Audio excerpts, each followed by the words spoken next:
and onto something rather up north in the Maghreb region where Morocco. Dans le Maghreb, le roi du Maroc, Mohamed VI, a ordonné le retrait des forces marocaines de la région contestée de Gueguera suite à l'appel du secrétaire général de l'ONU, Antonio Guterres, et de l'intensification des pressions du Polisario d'après des analystes.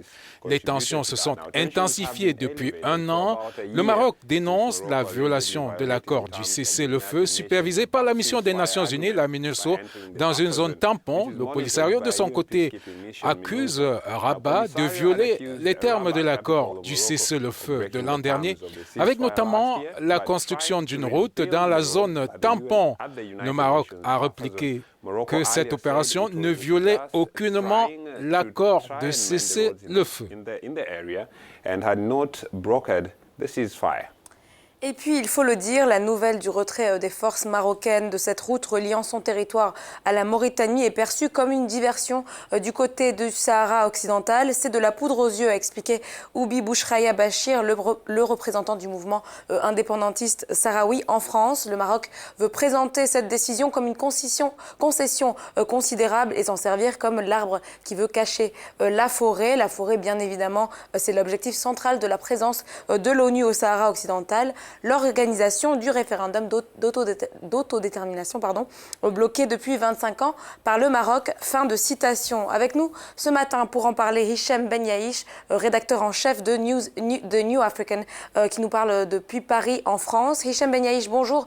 Diriez-vous que cette annonce de la part du Maroc était attendue ? En réalité, il y a eu cette annonce, mais sur les modalités de ce retrait, rien n'a été donné. En tout cas, ce qui est sûr, c'est que il y a eu un contact entre les Nations Unies et les Marocains à propos de cette question de litige, et notamment, en tout cas, le Maroc a toujours manifesté sa volonté d'occuper le terrain, surtout de marquer sa présence dans cette région. Cette contestation dans la zone de Guerguerat a suscité en tout cas l'incursion des indépendantistes du Polisario, et cette tension n'est pas en tout cas bonne pour la région, et surtout les choses vont probablement dans les coulisses pousser les Nations Unies à mieux dialoguer avec ses interlocuteurs pour pouvoir apaiser la tension.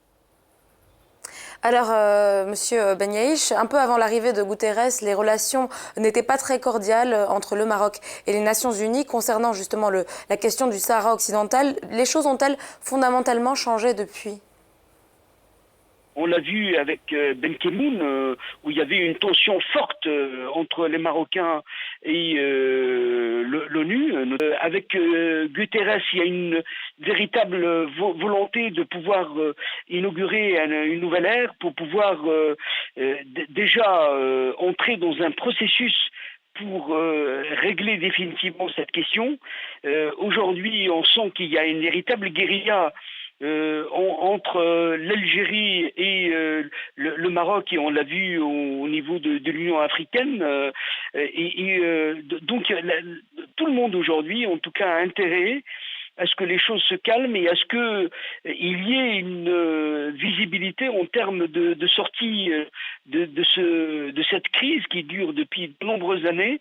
Le Maroc, on le voit, marque sa volonté de garder ses territoires, même si la forme finale reste à définir, mais en tout cas le Maroc ne pourra jamais lâcher ses territoires. Il y a eu un investissement considérable, un investissement politique et financier pour permettre à cette région de vivre économiquement. Une dernière question, Hicham Ben Yaïch. Je l'évoquais tout à l'heure, le Polisario a plutôt mal réagi de manière négative à cette annonce de la part du Maroc. Oui, ça peut faire partie d'une gesticulation de ces indépendantistes, mais en tout cas, il va y avoir certainement une intermédiation en réalité, parce que chacun, le Maroc et le Polisario, chacun campe sur ses positions, et c'est pour ça qu'aujourd'hui, il n'y a pas d'évolution. Le Maroc considère que ces territoires font partie de son territoire, justement, et le Polisario considère que le Maroc est une force d'occupation. Donc on est sur la base de ce conflit, les bases initiales de ce conflit, et je pense que, en tout cas, il est temps aujourd'hui. Et je pense que la volonté du nouveau secrétaire général est de pouvoir booster et pousser les acteurs à dialoguer, ou en tout cas à trouver une manière de trouver une solution à la crise, mais c'est loin d'être le cas. Mais en tout cas, il y a une volonté de faire bouger les lignes.